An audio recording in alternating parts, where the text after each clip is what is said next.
Free audio post-production by alphonic.com.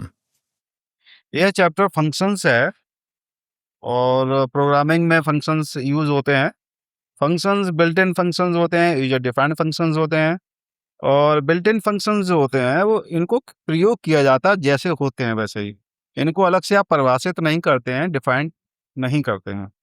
और जो user defined functions हैं, सीधा सीधा शब्दों में ही अर्थ दिखाई दे रहा है कि प्रयोग के साथ साथ आप इसको परिभाषित करने के लिए भी स्वतंत्र रहते हैं, परिभाषित करना पड़ता है आपको। ओके, तभी आप फंक्शन को यूज करेंगे।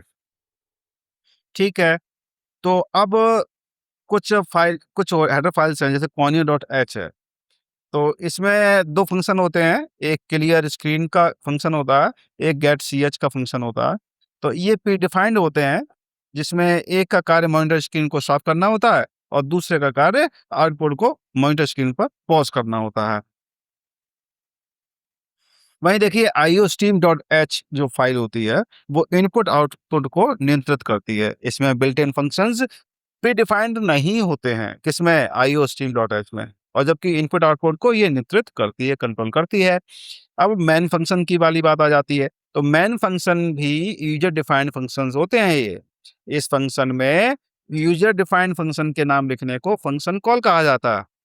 ओके, और किसी भी यूजर डिफाइंड फंक्शन को कॉल या प्रयोग करने से पहले उसे परिभाषित करना पड़ता है, डिफाइन करना पड़ता है। और ऐसा मेन फंक्शन के ब्लॉक के बाहर लिखने से होता है, चाहे वह मेन से पहले हो या बाद में हो। क्योंकि मेन फंक्शन के बाहर के निर्देशों को पढ़ने के बाद ही कंपाइलर मेन फंक्शन को एग्जीक्यूट करता है। ओके, इसीलिए माना जाता है कि मेन फंक्शन से बाहर हम यूजर डिफाइंड फंक्शन को डिफाइन कर दें।